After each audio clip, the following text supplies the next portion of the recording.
Hey guys, so here's a demo going over the steps that I used for my first Sonoran Sketches workshop. I'm going to be starting my drawing with vine charcoal. This is one of my favorite pieces to use when I do draw or sketch. It's a great way to kind of start, make landmarks, and know that if there were any mistakes, it is very easy to erase. So we're going to be working from this awesome reference from my co-host Gloria. And the first thing I'll do is just kind of make some boxes for our value scale today. I'm going to be working on a 5 value scale. You can go up to like a 10, but the first one is going to be the white, which is going to be like for her pupils, any of the highlights. We'll just leave that blank. Number 2 is going to be a little bit darker. With the vine, I can either blend with my fingers, a brush, Kleenex, toilet paper, anything you have handy. If you have oily skin, one thing to kind of be conscious of is it can mark up your paper and be pretty hard to erase. So just keep that in mind.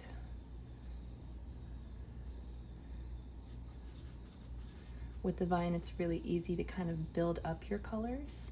And again, wiping away, you can see that all of that dark really came up easily.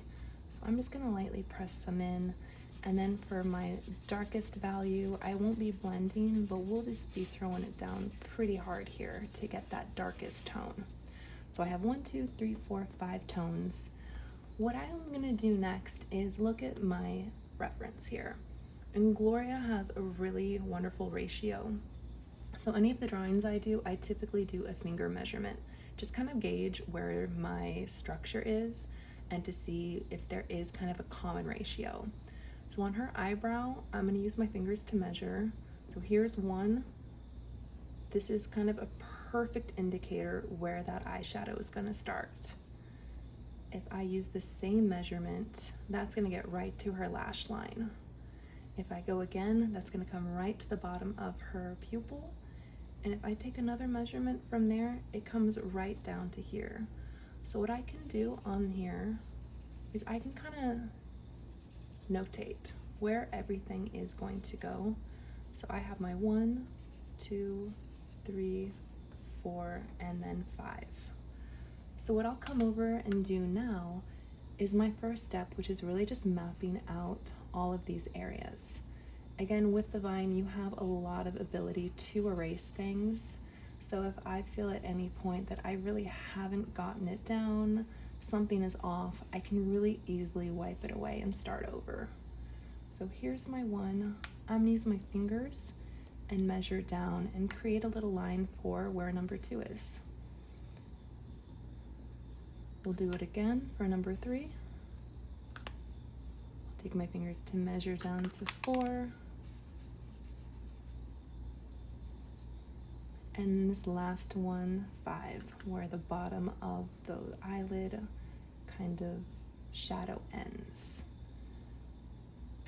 So what I'll do here is kind of fill in the area for her iris. I will kind of leave a box out for her pupil and start to make big structures and shapes. She's got some really amazing mascara on, which makes it easier for me to kind of block in this area of dark.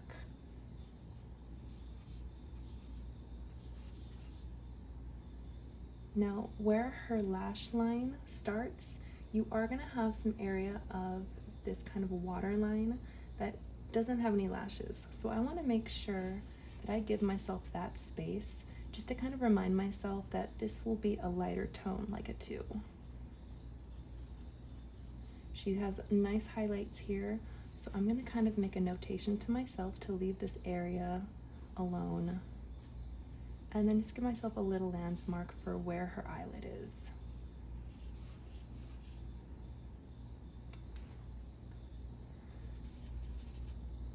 Once I see here that my shape's pretty good, what I'll do is, again, muscle memory, we'll go ahead and do a secondary one. I'm gonna do the same thing with my finger measurements. And this next area is where I would actually start to fill in some of the value.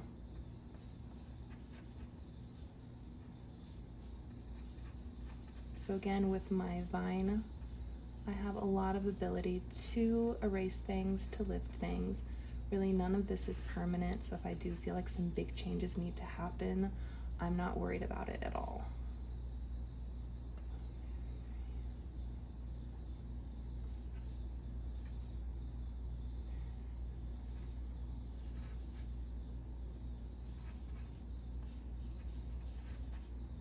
Now what I'm going to do is, looking at these areas of tone and value, I'm going to see where my darkest areas are.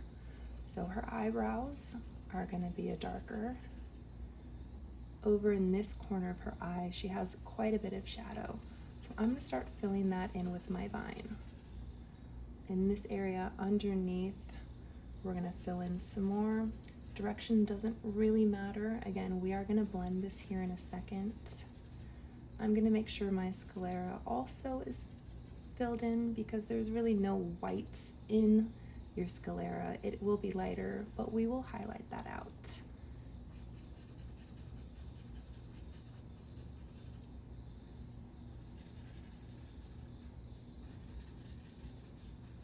I'm just going to kind of reinforce my values here, just to remind myself where my darks are. Remind myself that the lash line is going to be a little bit under where the bottom of her pupil is. And you might be looking at the reference and wondering why I am filling this area in. It's going to be easier for me to be able to lift that out with eraser after I've done my next step, which will be to blend and then start erasing. So we're going to go ahead and do another one.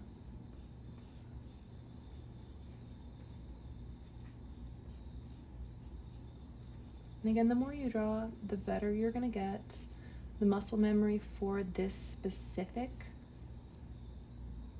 reference is also going to make it easier when I am doing this final drawing. So on here, I'm just kind of showing you all the different steps that I would take to get here, but really that's going to be more helpful for me in the end, because it allows me to continue drawing more, show you the different steps that I take to get here. So again, I'm going to block in all of these areas of my darks, kind of box out my highlight area. And this is where, for me, the fun starts. 90% of the drawing for me is really kind of this push and pull, give and take. I'm going to show you here, once I blend it in, it is going to look a little bit crazy, but stick with me.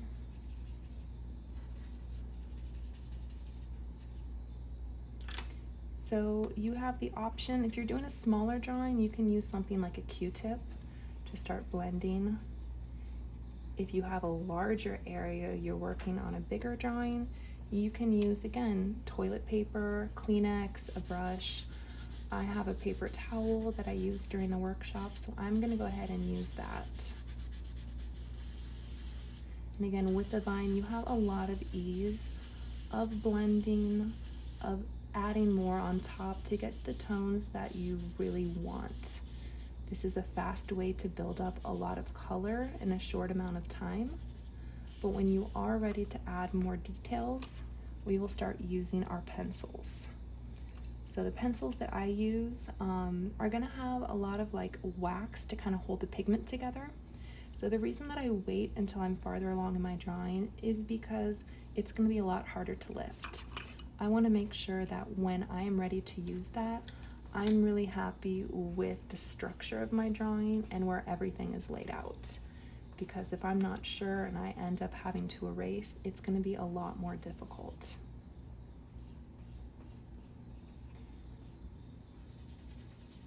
This stage is also where you can start using your eraser to kind of add more of these mid-tones. But at this point, it's really just kind of a push and pull of adding, taking away your value to get to a point where it's starting to take shape.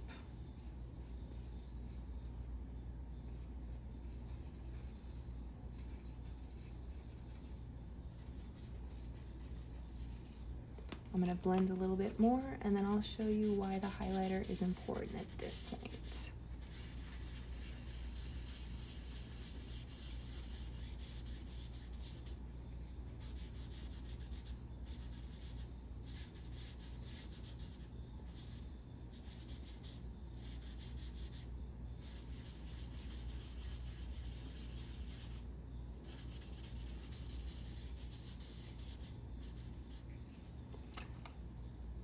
I like to use a kneaded eraser just because I can make really fine points, get more definition. So I can see here that on the sclera, I really need to lighten it up. I'm gonna kind of reinforce some of the highlights here. I'm gonna lift a lot of color from underneath the brow bone to make sure that you can really see the dimensionality of it, show that this is a 3D structure. Lift some more out of here. Underneath this iris, we're gonna go ahead and take some away. I'm gonna work on the outside of the pupil here, just to show that there is this light reflection. If I wanted to, I could start taking away here to show all of the glitter and the highlights from her eyeshadow. But what I can do now is start using some of these pencils.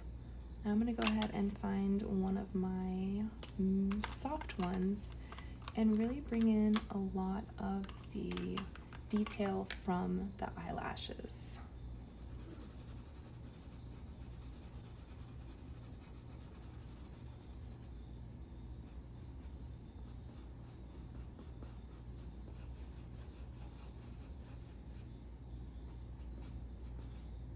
So again, just giving myself some landmarks.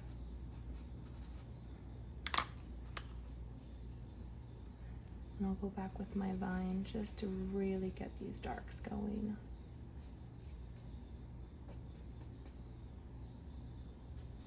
I'm going to kind of show myself again where we have the crease from the eyelash.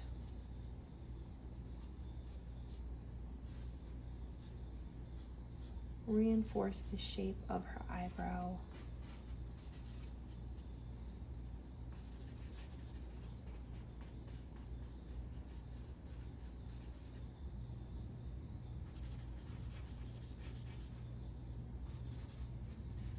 And for the eyelashes, again, I don't think drawing every single one is really necessary. For her, you can kind of see this almost a rectangle shape coming off the side. She does have a nice chunk here. There are a couple bigger pieces, so I'll do just a couple of those. For the most part, I just want to show the direction of the movement and just the mass of them. We'll add a little bit more over here. And what I'll do is end up drawing kind of more of the finished piece. So we're going to do one more. I'm going to go a little bit bigger on this one just so you can see more of the details. We'll do our finger measurement.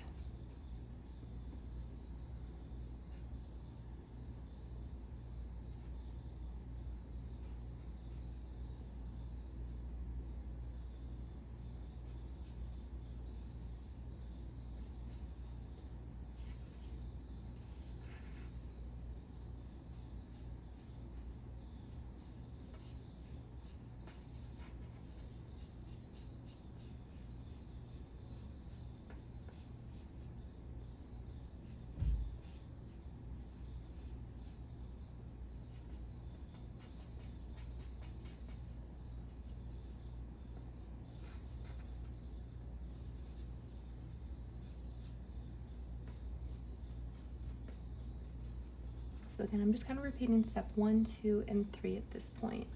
Wanted to make a better, kind of a larger version for the finished piece. So I'm going to go in again with my vine, fill in these dark areas.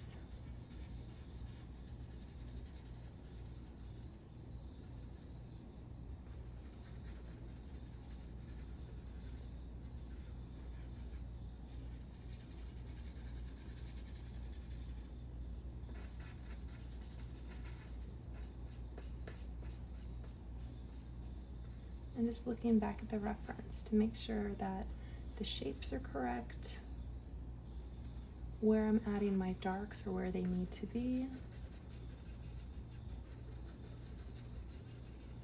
and kind of continuing that push and pull of getting the right values and tones.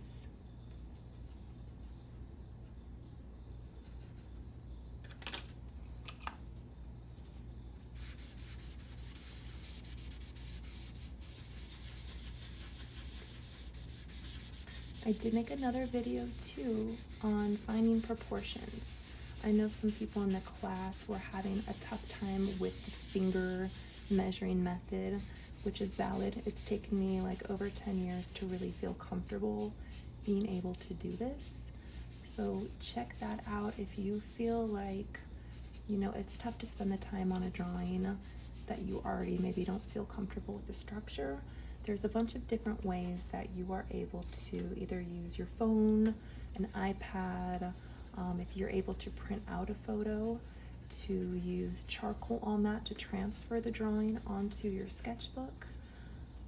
But for a lot of people, it can be discouraging and kind of not want to make you continue with the practice if you know, hey, well, this proportion's not right. Why am I going to spend the time to do something if I can already tell that I don't like the outcome? So there are a lot of different tools to be able to use to make sure that the process that you're doing is one that you enjoy.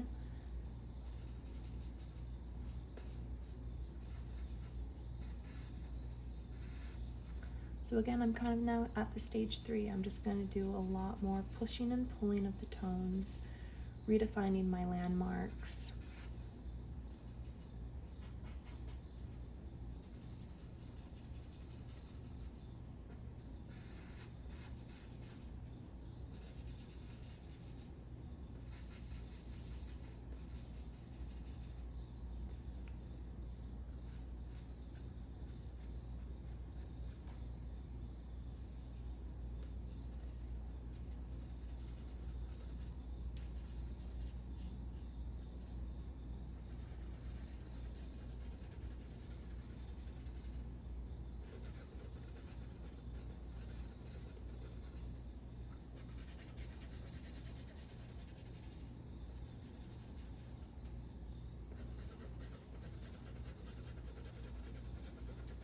And again, direction doesn't really matter when you're drawing with the vine. Once you start using the pencils that have the wax binder, that is when you're going to run into trouble with being able to erase anything. So at this point, just have fun, scribble, get your tones in, and then you can really worry more about those finer details when you start using the pencil.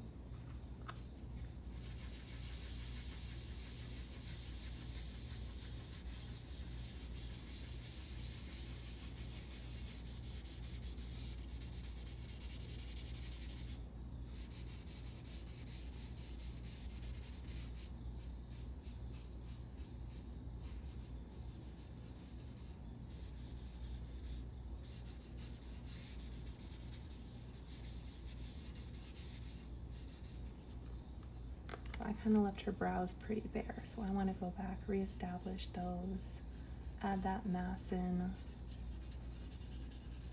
What I'll do for the eyebrows is do a lot of blending, and then once I feel like the value is there, what I'll go back and do is use the pencil to highlight some just specific hairs that are a little bit darker than the rest. I don't feel like it's necessary to do every single individual hair. Same again with the eyelashes. I think a lot of people get caught up in just making every single one visible, but as long as you're showing the shape and the direction that they're going, I think that that's more important.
with my finger, I don't know, I caught something there that is not wanting to lift.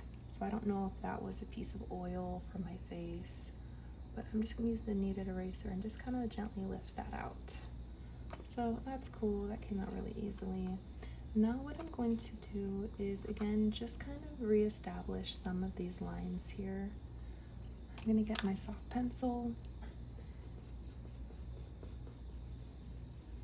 I'm just really gonna ensure that the darkest areas show as dark.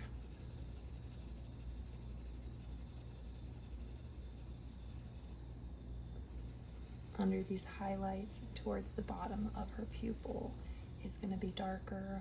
She's gonna have more highlights over here. Underneath the lash line, you're always gonna have some shadows. So I'm gonna fill that in more. And then towards the corner here, she's a little bit darker. There's just a small amount of shadow on this area, so I'm gonna go pretty lightly. I'll switch from a soft over to a medium, and I'm just gonna kind of show myself where these bottom lashes are. Now with the bottom lashes, hers are really long, but typically the base where it's kind of growing out of is gonna be where your darkest area is. So this darker area, I'm just going to do a couple extra marks here to establish those. But other than that, I'm gonna leave them pretty light.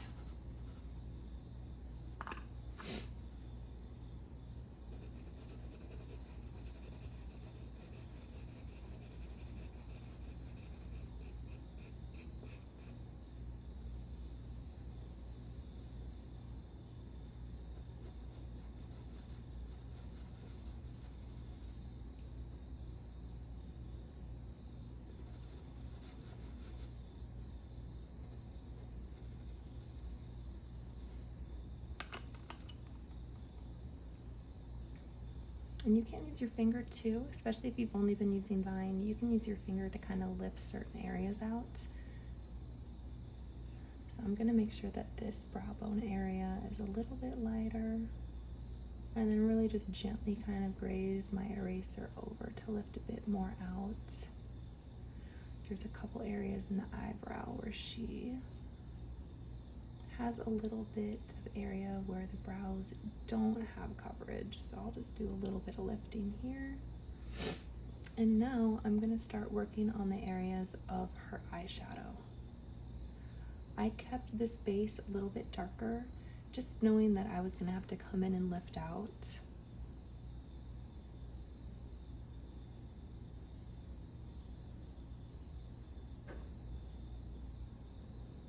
Because having to use a pencil to go in between every single area sounded really annoying. And I feel like having that already blocked in and then just having to lift would make it a lot easier.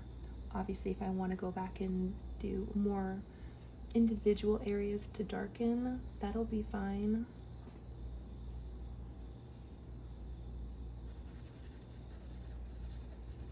And at this point, it's just kind of reestablishing these values. I'm seeing that this area needed to be darker, so we're going over with Vine. I could also use my pencil. I'm gonna add a little bit more on this area as well.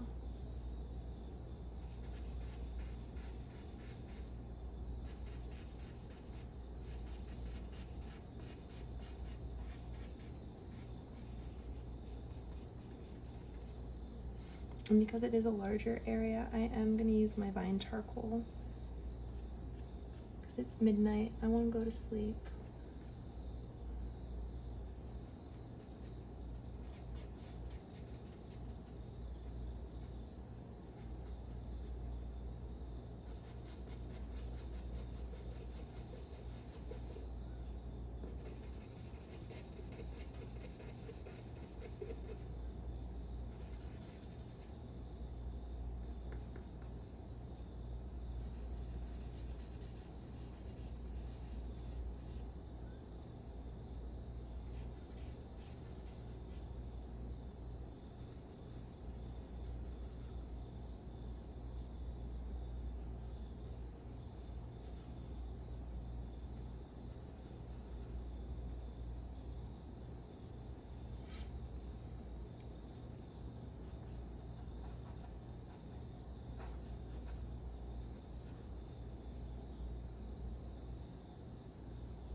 So just continue blending more. If you get any weird spots, again, you can just kind of blend like that. I can take my Q-tip now and do more blending. If I'm at a stage where I feel like I really need to add more fine details, we can get the pencil out. For her eyebrows, I am going to use a soft pencil and add a few individual ones. And I can look too at the waterline and look and see that it comes out a little bit farther. Again, I don't think it's necessary to do every single hair, so I did a mask block in, and now I'm able to just make a distinct view to give it more definition, make it a bit more realistic.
Now from the sclera to underneath the top of the lash line, there is a slight difference. So I'm going to use my medium just to fill in that area a bit more.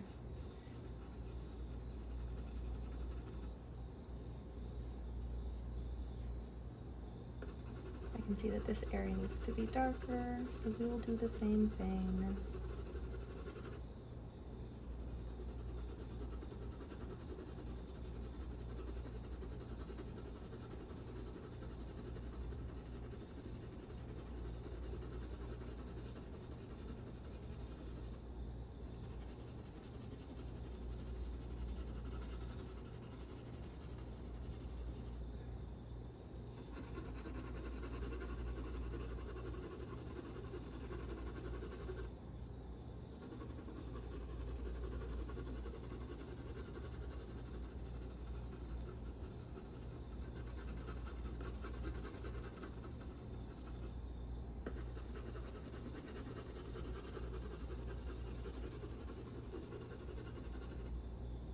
And again, at this point, it's just kind of reinforcing the tones. So I'm gonna probably go back and forth between using pencil and some of the vine, just to make sure that I'm happy with the value shift. I'll be looking between my reference, my value scale, and really deciding what needs to change.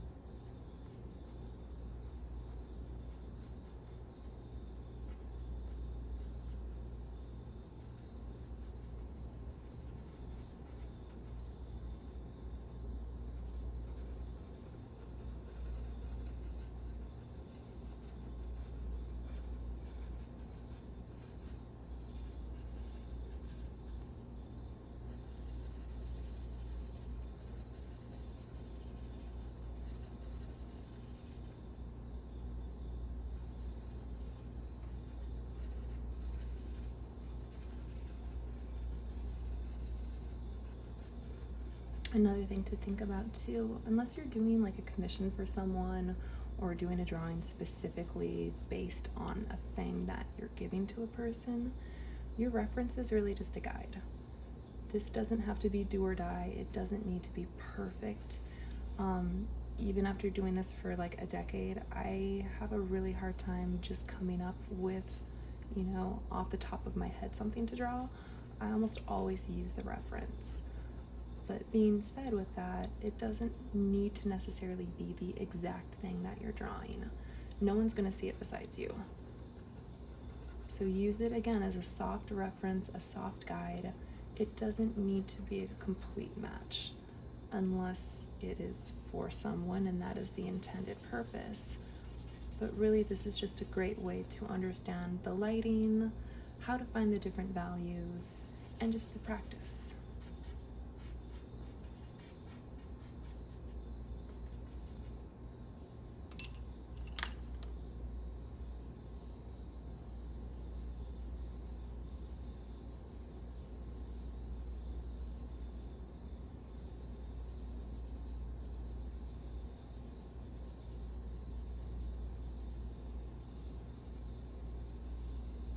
I'm going to kind of soften everything up a little bit with my finger.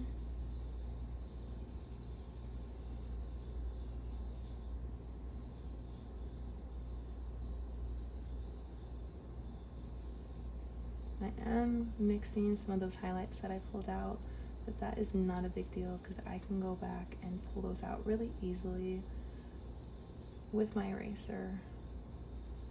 I'm going to blend a little bit to the top here.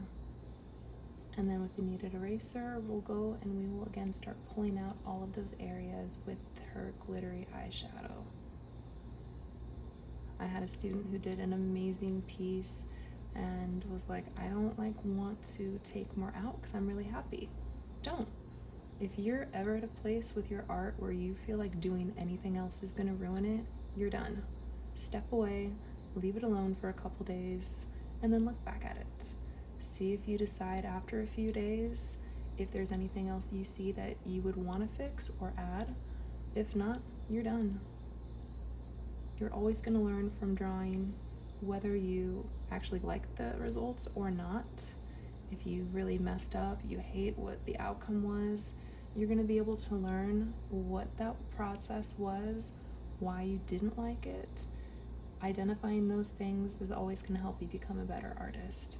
But you just have to do it. The more that you draw, the more that you paint, the better you're going to be. And finding your style is really just going to be the process. It's going to be doing it a ton, finding the things that you like doing the most. And someone said all the mistakes that you make as an artist becomes your style. And I love that because there is no right or wrong way. Again, this is just my process and how I've learned to teach myself how to draw for the last 10 years. So you might try some of these things and it might feel terrible. You might hate it. Maybe you want to go really slow and build it up really gently, and that's fine. That'll be your style. But for me, this is what's been kind of the best way to learn and to get better. But I'm self-taught. I've never gone to school. I don't really know what I'm doing. So taking the time to just put yourself out there and do it is going to be the most important thing.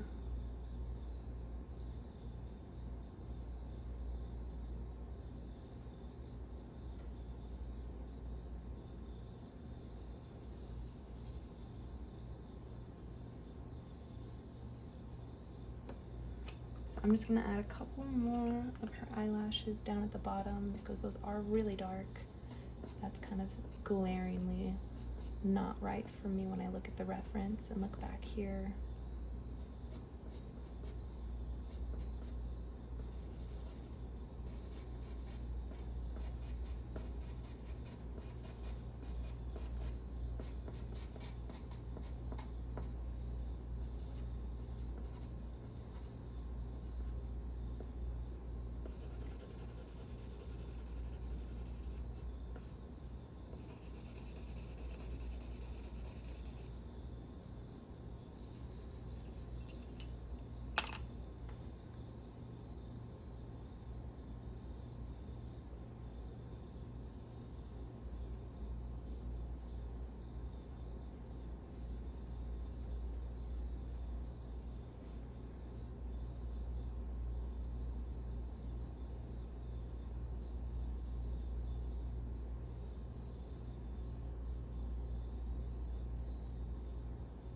And I could honestly keep doing this for hours until I'm really happy. But it is late. I feel like this was a good kind of refresher for the demo that I did. I hope you guys enjoy, and I hope that that was helpful.